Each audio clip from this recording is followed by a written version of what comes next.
That's extremely nice of you at the Platinum Wrench to say friggeth you when the Thundercloud Sports and Association Inc.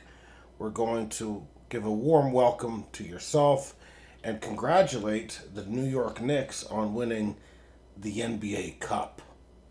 So we'd like to congratulate Jalen Brunson and the New York Knicks, despite the fact that their fucking fans are fucking assholes.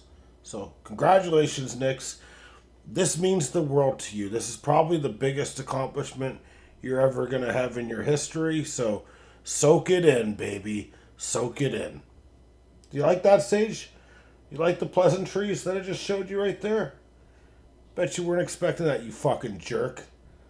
Anyways, baseball today.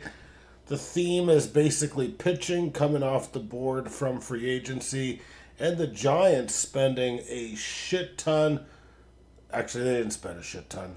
They made 3 moves and they didn't spend very much, actually. So I'm going to have to retract that statement there. We still got Pete Fairbanks out there. Who's probably, I don't know, one of the more notable pitchers the Jays have been linked to. So, I mean, I'm all for taking a run at him. The only thing is I kind of like Danny Colome a little bit more because, not that I like him better as a pitcher, I just like the fact that he pitches left-handed, and I want to bury Brendan Little. I don't mean that as a threat. I mean that on the depth chart, so I just want to go on record there. But if someone else wants to bury Brendan Little in a grave, I would be all for that. So let's get to the fucking moves that happened today. We'll break them down a little bit here and get into it. So the New York Yankees, who have been extremely quiet, I think they've only signed, Ahmad Rosario. They haven't really done much this offseason. It seems like they do have interest in re-signing Luke Weaver. Luke Weaver believes that he can be a starter. However, no other team is buying his bullshit. So he'll be a reliever, but the Yankees have interest there. So I mean, we'll start off with something simple there. You got the Chicago Cubs re-signing a lefty named Caleb Thielbar, and that's an old motherfucker right there, Caleb Thielbar. He's 39 in January. Had a 2.64 ERA though last year with 25 holds and 67 appearances. They gave him a slight bump up in pay there. You got this Foster Griffin guy. So this is kind of interesting that we're starting to see a lot of guys that kind of fizzle out, like Cody Ponce for the Jays. Sucking, doing absolutely atrocious. Then kind of going over to Japan. And I don't know what this stands for. Sage, can you look up what this stands for while I'm yammering on here? NPB. Like Google NPB, and just let me know what it is. So is it their league? Is it the big league in Japan? So he was playing for the Yomiuri Giants. His baseball, like if you kind of look at his baseball stats with the major leagues, he's not very good. Like, and the funny part is he's a former Blue Jay, and I had no idea whatsoever. He only pitched 2 innings for us. And Sage says, the Nippon Baseball League. Thank you, Sage. We appreciate your endeavor there. This guy had a 6.75 ERA, has not appeared in the majors since 2022. So again, you're kind of looking to see, has this guy put things together overseas? Because he had a 1.62 ERA for the Giants in Japan. High strikeouts, pretty decent strikeouts, 77 and 78 innings. A former first round pick, Jesus Christ, 11 years ago. Just trying to see what else we got here. Velocity well below average, but he's got a slider and a cutter that I guess probably has a lot of movement, and that's why he's successful. He is actually a starter, so looking for him to potentially be a back end starter for the Nationals. The terms 1 year, $5.5 million. So, I mean, if it doesn't work out for them, at least you're not giving them term. Unlike the Jays, who gave Cody Ponce 3 years, 30, but he won an MVP. He was projected actually by some outlets to get more than that. Sage has corrected himself. It is the Nippon Professional League. No need to apologize. We don't apologize here on this channel. We don't at all. Now here's an interesting move for the Giants. So it seems like the Giants are in kind of awful shape right now for their starting pitching. So they signed Adrian Hauser to a 2-year, $22 million deal. Okay, there's an option for a third year. He turns 33 in February. His velocity did spike last year because I know when he was pitching with the White Sox, he actually looked pretty good. So he had a very big year, 3.31 ERA. Didn't have a great strikeout rate at 18%. I'm just kind of curious. Like, they've got Logan Webb and Robbie Ray. So I like both those guys. I think they're good pitchers. But if Adrian Hauser is currently your 3 starter, and correct me if I'm wrong, like that's just kind of what I'm reading here, from Roto World. That's kind of a problem. So you're definitely, if you're a Giants fan, hoping that they're going to move the needle a couple more times in terms of the starting pitching realm. What has Adrian Hauser done in his career? He's been extremely inconsistent. So last year was his best year, 3.31 ERA. For his career, though, 4.06 isn't terrible for kind of a back-end guy. And they're kind of buying into maybe the increase in velocity last year.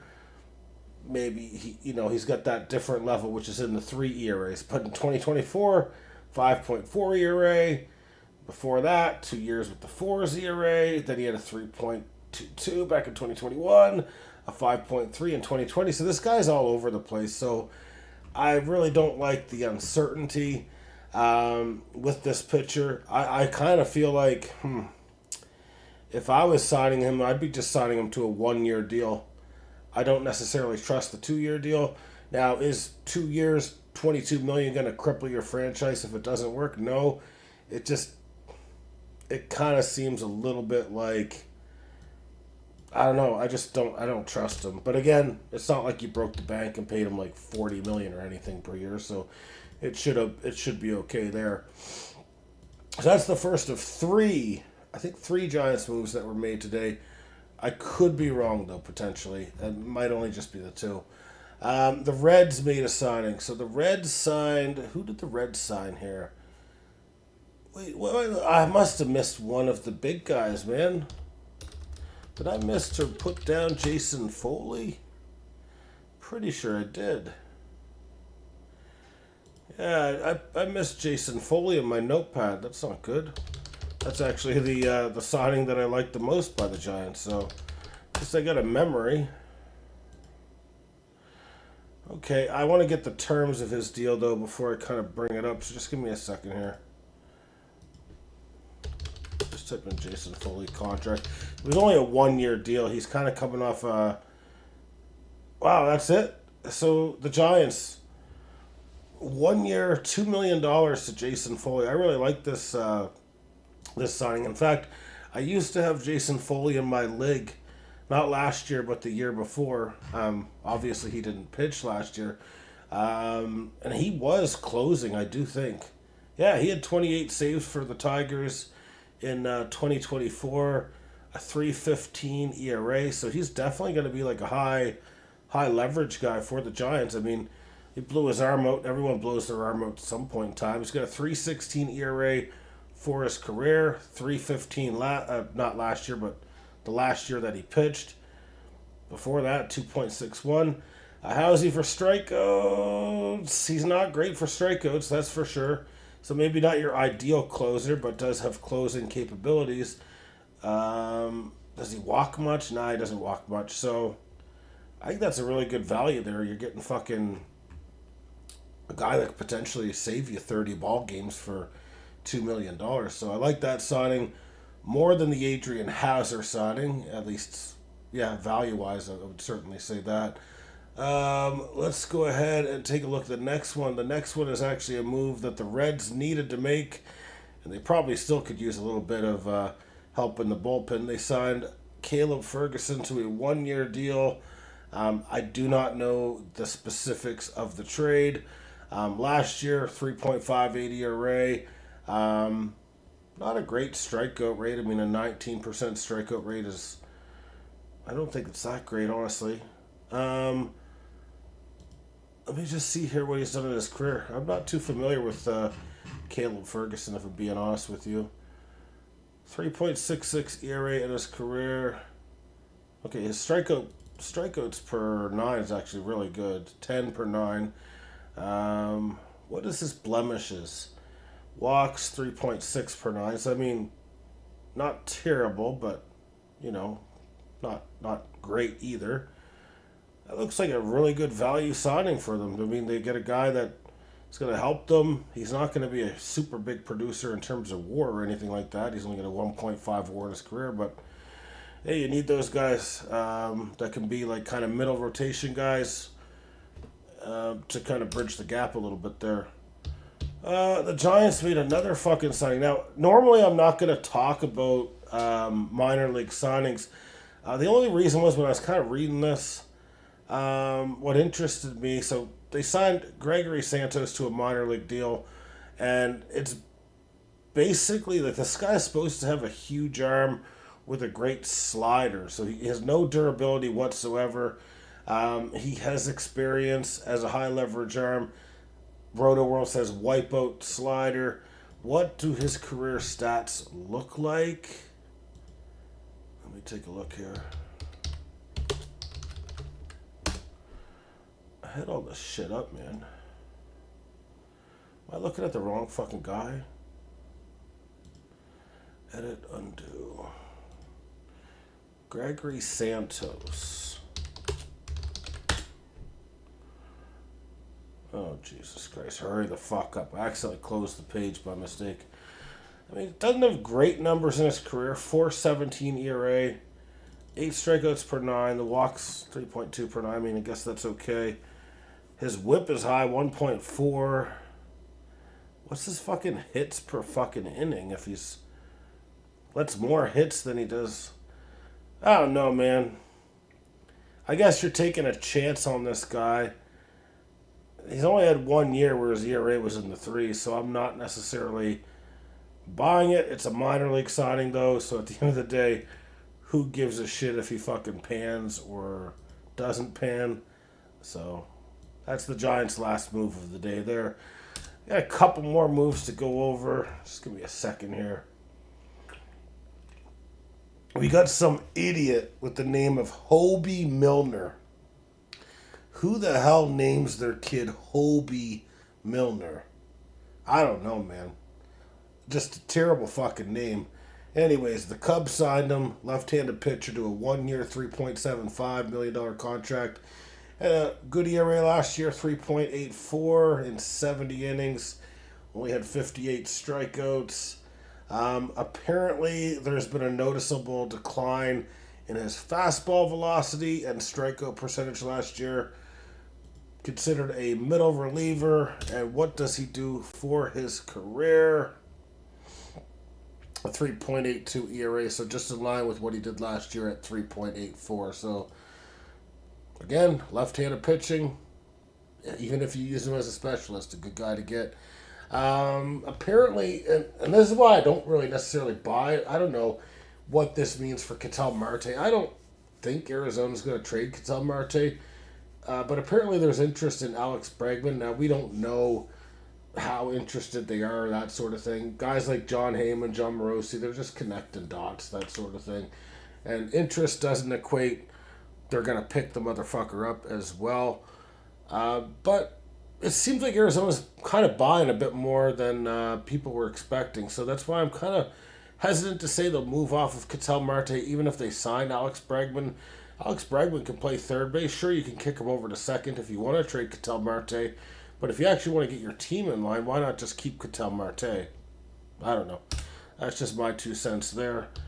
The Los Angeles Angels have signed former Blue Jay Jordan Romano to a 1-year, $2 million contract. They're hoping that he can kind of come back to what was once a reality and is looking like an improbability, and that is an effective reliever. He is a former 2-time All-Star. However, 2024 called and said, fuck you. Here's a 6.59 ERA. And then 2025 was even worse, an 8.23 ERA. He was coming off an injury for sure. But I think the days of him being a sub-3 ERA are behind him. And he did have 4 years with a sub-3 ERA. So I understand why you make the move. It's $2 million. If he somehow finds his stroke again, then you're looking at a very good bargain. But let's be real here. It's probably likely that his career as an effective reliever is over. As much as I'd like to see him succeed in LA, who cares about the Angels? Sorry. Let's move off of it. No one gives a shit about the Angels. And finally, the Angels made another signing. They signed Drew Pomeranz to a, 1-year, $4 million deal. Let me check it here. Last year, he was real good. 2.17 ERA. I'm going to be honest with you. I thought this son of a bitch was fucking retired. But no, he is still pitching. So he's 37 years old. And I just kind of have to see what he's been doing the last little while. And this is kind of hilarious. So last year, 2.17 ERA and 49 2/3. He didn't play for a few years, man. The last games he played prior to 2025 were 2021. Was he one of these overseas guys? I'm just going to Google, did Drew Pomeranz pitch overseas?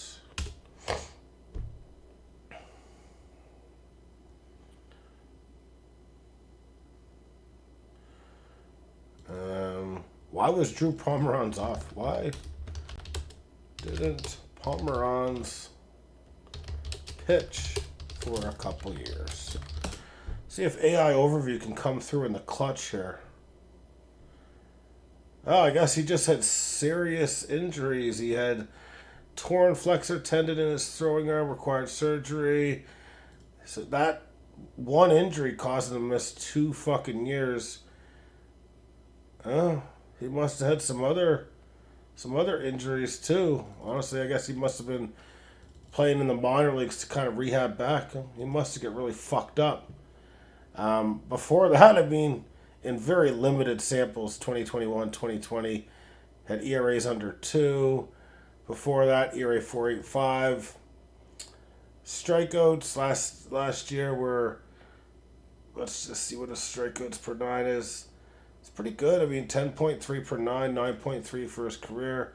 I believe he started off as a starter, and then, yeah, he did. Huh. It's been that long ago since he's been pitching in Boston. It's kind of hard to believe. Well, I mean, that actually looks like a decent signing potentially for the Angels there. I don't know where he's middle to high leverage. I'd say he's more of a high leverage guy though than Jordan Romano. That's for sure. And I'm just going to quickly take a look, just make sure no news has trickled in while we've been doing the stream. I highly doubt that there will be anything else, but it doesn't hurt to fucking check. Saves us from having to do it tomorrow. And then we could break it quicker too. And if John Morosi knows what he's talking about, then that should mean that Kyle Tucker is signing tomorrow. but I don't trust John Morosi, just to say the least. Now, we need to go over something that is extremely heartbreaking. We need to transition over to OJ's juicery.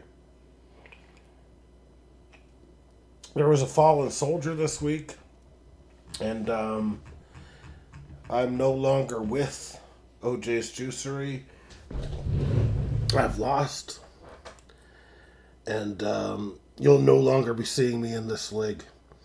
I'll be taking my talents elsewhere. I'll be taking my talents to ESPN. I'm done with Yahoo and its shitty fucking platform.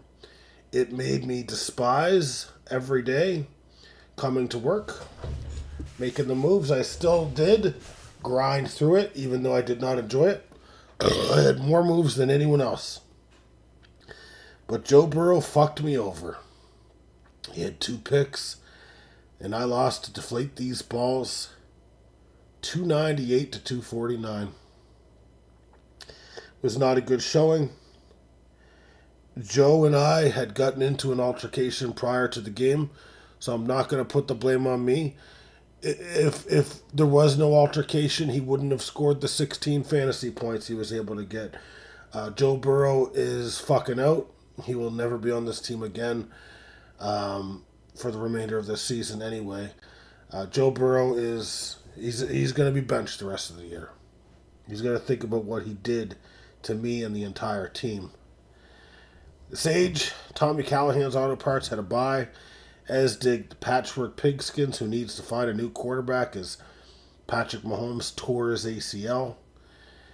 And Bud Fumble Safety had a valiant effort, put up 297 points, but did lose because TDs in Your Face put up 326 and a half. So that does shape this week. The Final Four being brought to you in part by JR Dry Ice. You've got Deflate These Balls on the road again against Tommy Callahan's Auto Parts. Projected to win 306 to 290. This is going to be one for the ages. One for the Guinness books, as they would say. And then you've got our first all-female match in a semifinal. TDs in Your Face is on the road against Patchwork Pigskins, the number 1 seed this year. And currently the projections are 302 to 294 in favor of Pigskins. In the consolation bracket, no one gives a shit. I am up against Butt Fumble Safety, so if I decide I want to set my roster, I might, but I think I'll just sit out the rest of the year. Like Joe Burrow sat out last game against the fucking Baltimore Ravens and threw 2 picks, one of them being a pick 6. And the projections are not favorable for me. I'm projected to lose 315 to 244, but those are bullshit projections anyway. Howard Canonet and Tim Tebow Bible Club are so bad, they were both given buys. No one cares about them. So we'll see what happens. It's a big week. I know that Josh Jacobs for the Packers did not participate in the walkthrough practice today. So that's a potential thing that would affect not only fantasy sports, but the Packers when they play the Bears this Saturday. So hopefully he can get rested up, ready to go, because we do need to win the next game, in my opinion, in order to make these goddamn fucking playoffs. Sage, I'll wish you luck, and the winner of OJ's Juicery will be awarded a golden muffler.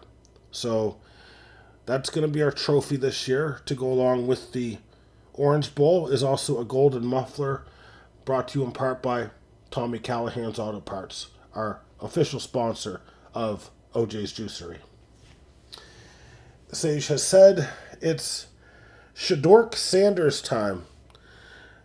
Yeah, I believe. So what was that tweet I read earlier and commented on and probably swore at? Was Shador Sanders, who, correct me if I'm wrong, I believe he just had 3 interceptions his last game. I believe he had 3 interceptions. I think he's currently, in 10th place for the Pro Bowl? I think he's ahead of guys like Drake May, that sort of thing. I don't know if you can find that tweet on the fly, but no, he's ahead of some notable guys. Fans that don't have brains, honestly, they just should not be voting, or maybe like you should scan some of the votes and be like, okay, this vote's stupid. Like, you're not even in the fucking top. You've played 3 games and you suck. You know what I mean? Maybe there should be a scan, or just get rid of it. But then again, like, then the writers are kind of dumb too. Like, you know, how they all named Derek Jeter Gold Glover, even though he's got the worst DRS in Major League Baseball history. So I'm not really sure the writers would do much better. Yeah, I'm not really sure. It's unbelievable though, honestly. If I can find that Shedeur Sanders tweet, just give me a second.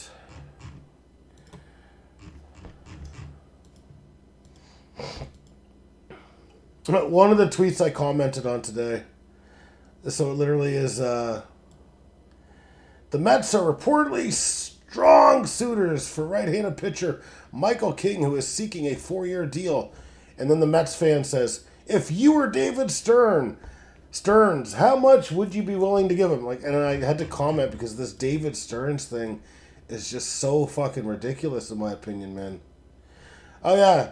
So here's the tweet I was talking about from Dov Kleiman. Superstar, Browns rookie quarterback Shedeur Sanders has the 10th most Pro Bowl votes among quarterbacks in the NFL. Shedeur has only 2 starts, but has proven to fans that he's the top quarterback in the league. He has more votes than Bo Nix. So more votes than Bo Nix, who just threw up, 4 touchdowns against a great Packers defense. Granted, he should have had a pick or 2 in there, but that's fine. Let me just see what Shedeur Sanders is doing. Like, I kind of want to see what his rating is. Not that it matters, because, I mean, we're talking it's very early. Oh, my God. This man, Kevin Stefanski, was it like 11 quarterbacks over? Jesus fucking Christ. Well, I can't just bring up fucking Football Reference, man. He's got 5 touchdowns and 6 interceptions so far. And his quarterback rating is 68.1. Are people just making a mockery out of this? Is this just people like... Because this is a joke. He's been sacked 13 fucking times in 4 games. More fucking interceptions than touchdowns. A 4.3 interception percentage to a 3.6 touchdown percentage. I'm sorry, but Shedeur Sanders, guess what the Cleveland Browns are doing this year, Shedeur? They're drafting a quarterback with their first round pick. And you'll go back to being irrelevant in the NFL like you were earlier in this season. So that's all I'm going to say here. Kind of interesting here. So, Heswang Kim, remember we were talking about that signing last night? It was a 1-year, $20 million deal. Apparently, the Oakland Athletics were trying to sign him. They offered a 4-year, $48 million contract to play second base. So, very interesting that he chose the Braves. I guess, though, like $20 million for 1 year, build your value up, and then you potentially could have a big payday next year is probably what he's looking at there. All right, I'm going to shut Twitter down, or we're going to be here all night. I'll be talking about Stone Cold Steve Austin matches and all that shit. They got that part of the algorithm right, but man, some of the algorithm is just fucked for Twitter. All right, Sage, we got to call it there unless I missed anything. I did see on Twitter, though, Randy Carlisle yelling at the team with, like, I think they were 12 minutes into the period, and he was yelling at the team saying 1 fucking shot. So I found that kind of funny. So it seems the Leafs are struggling still, based on that tweet that I had seen.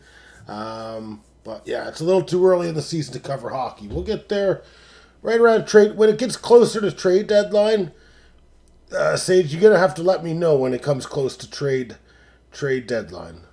Yeah, fucking, isn't that name Randy Carlisle, our coach? Coach Carlisle, man. Fucking former tough guy back in the day when he used to play. Yeah? But yeah, keep me posted when we get closer to the NHL trade deadline, because there will be some moves that we'll have to go over. Oh, fuck, I mixed them up. Fucking Craig Berube. Oh, my Jesus. Not Randy Carlisle. Am I thinking of that guy we had? Oh, my Jesus. The old coach we had that looked like a fucking pussy. Oh, my gosh. I think Carlisle was a tough guy, too, though, wasn't he? I think that's probably why I crossed him up a little bit. He had 1,400 penalty minutes in his career and 1,055 games, 647 points.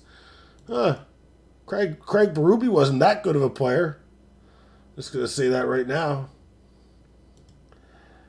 I know, Sage. I fucked it up, man. Randy Carlisle was a defenseman. He looks like a pretty damn good feisty defenseman back in his heyday. Shout out Randy Carlisle, who is probably currently unemployed. All right, that's it. Sage, don't put me on blast like that ever again. I meant to say Craig Berube. I pretty much said that, and then you tripped me up with your fucking negativity.